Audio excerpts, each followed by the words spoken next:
ब्राह्मण बोले, नारी सौभाग्य की बात है कि भगवान शंकर की कृपा से शिव पुराण की इस वैराग्य युक्त कथा को सुनकर तुम्हें समय पर चेतना हो गई है।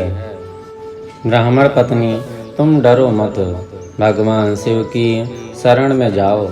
शिव की कृपा से सारा पाप तत्काल नष्ट हो जाता है। मैं तुमसे भगवान शिव की कीर्ति कथा से युक्त उस परम वस्तु का वर्णन करूँगा जिससे तुम सदा सुख देने वाली उत्तम गति को प्राप्त करोगी। शिव की उत्तम कथा सुनने से ही तुम्हारी बुद्धि इस तरह पश्चाताप से युक्त एवं शुद्ध हो गई है। साथ ही तुम्हारे मन में विषय के प्रति वैराग्य हो गया है। पश्चाताप ही पाप करने वाले पापियों के लिए सबसे बड़ा प्रायश्चित है। सत्पुरुषों ने सबके लिए पश्चाताप को ही समस्त पापों का शोधक बताया है। पश्चाताप से ही पापों की शुद्धि होती है।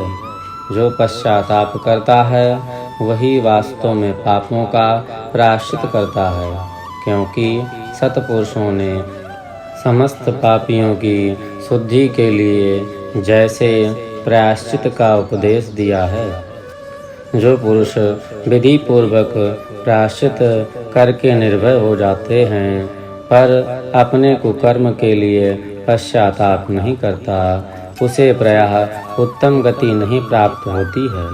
परंतु जिसे अपने कुकृत्य पर हार्दिक पश्चाताप होता है वह अवश्य उत्तम गति भागी होता है, इसमें संशय नहीं है। इस शिव पुराण की कथा सुनने से जैसे चित्त शुद्धि होती है वैसे ही दूसरी उपायों से नहीं होती है।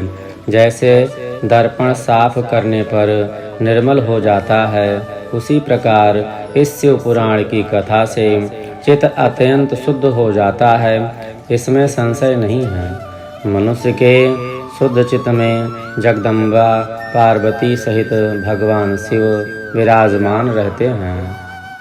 इससे वह विशुद्ध आत्मा पुरुष श्री शंभ सदाशिव के पाद को प्राप्त करता है। इस उत्तम कथा का श्रवण समस्त मनुष्यों के लिए कल्याण का बीज है। अतः यथोचित शास्त्रोक्त मार्ग से उनकी आराधना अथवा सेवा करनी चाहिए। यह भवबंधन रूपी रोग का नाश करने वाली है। भगवान शिव की कथा को सुनकर फिर अपने हृदय में उसका मनन एवं नित्य प्रति ध्यान करना चाहिए।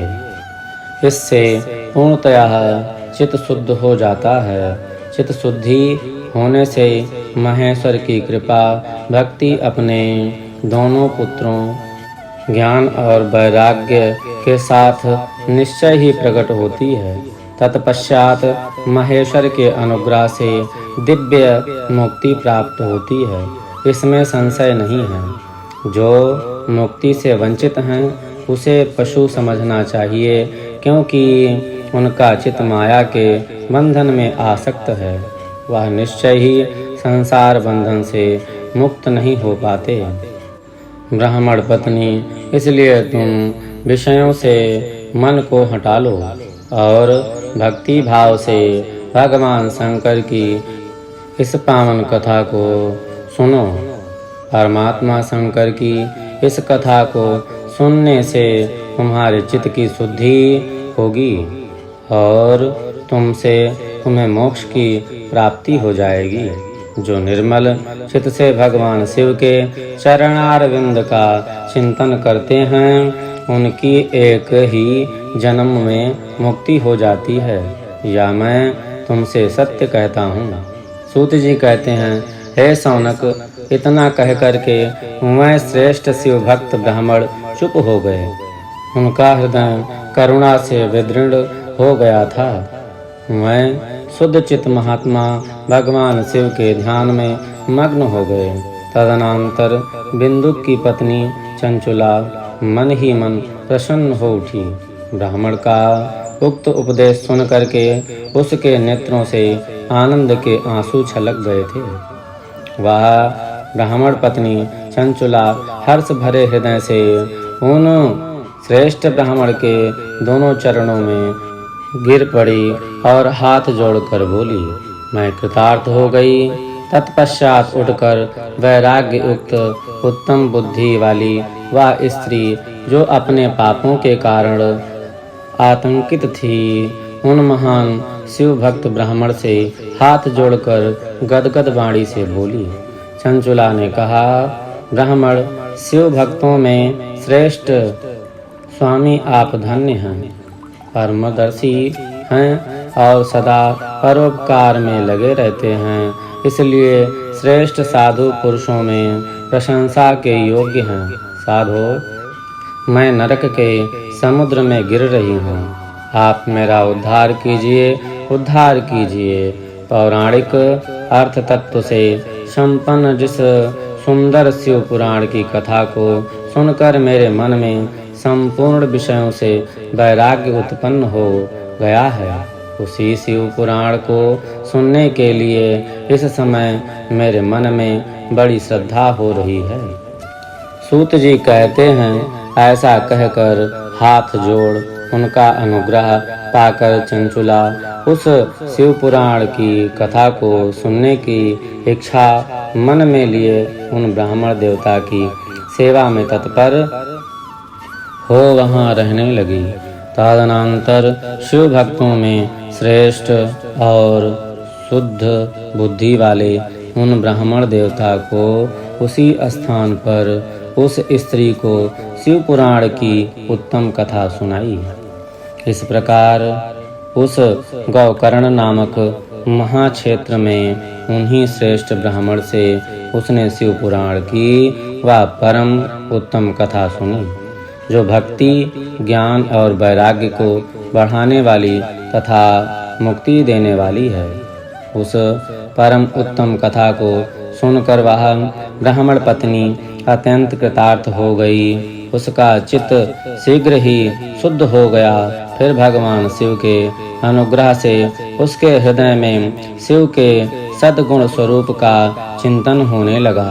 इस प्रकार उसने भगवान शिव से लगी रहने वाली उत्तम बुद्धि पाकर शिव के सच्चिदानंदमय रूप स्वरूप का बारंबार चिंतन आरंभ किया। तत्पश्चात समय के पूरे होने पर भक्ति, ज्ञान और वैराग्य से युक्त हुई चंचुला ने अपने शरीर को बिना किसी कष्ट के त्याग दिया।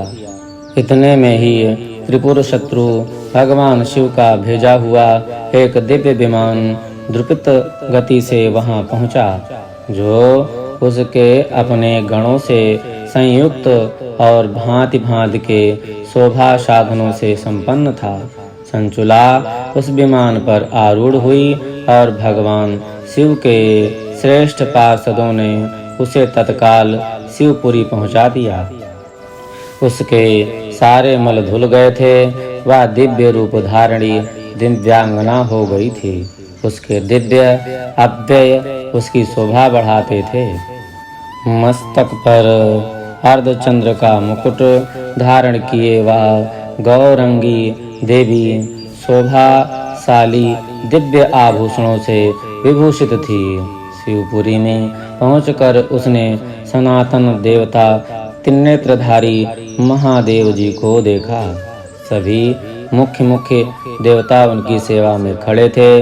गणेश, श्रृंगी, नंदीश्वर तथा वीरभद्र आदि उनकी सेवा में उत्तम भक्ति भाव से उपस्थित थे। उनकी अंग कांति करोड़ों सूर्य के समान प्रकाशित हो रही थी। कंठ से नील चिन्ह शोभा पाता था। 5 मुख और प्रत्येक मुख से 3-3 नेत्र थे। मस्तक पर अर्धचंद्राकार मुकुट शोभा देता था। उन्होंने अपने वामांग भाग में गौरी देवी को बिठा रखा था, जो विद्युत पुंज के समान प्रकाशित थी। गौरीपति महादेव जी की कांति कर्पूर के समान गौर थी। उनका सारा शरीर श्वेत भस्म से भस्मित था। शरीर पर श्वेत वस्त्र शोभा पा रहे थे।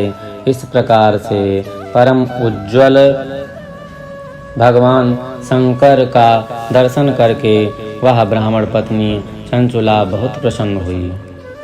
अत्यंत प्रीति युक्त होकर उसने बड़ी उतावली के साथ भगवान को बारंबार प्रणाम किया।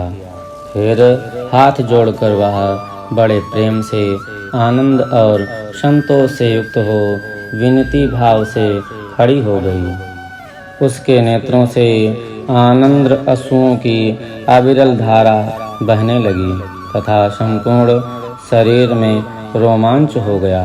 उस समय भगवती पार्वती और भगवान शंकर ने उसे बड़ी करुणा के साथ अपने पास बुलाया और सौम्य दृष्टि से उसकी ओर देखा।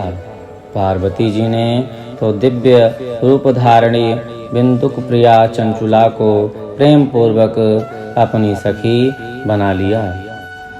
वह उस परमानंद घन ज्योति स्वरूप सनातन धाम में अविचल निवास पाकर दिव्य सौख्य से संपन्न हो अक्षय सुख का अनुभव करने लगी। बोली शंकर भगवान की जय।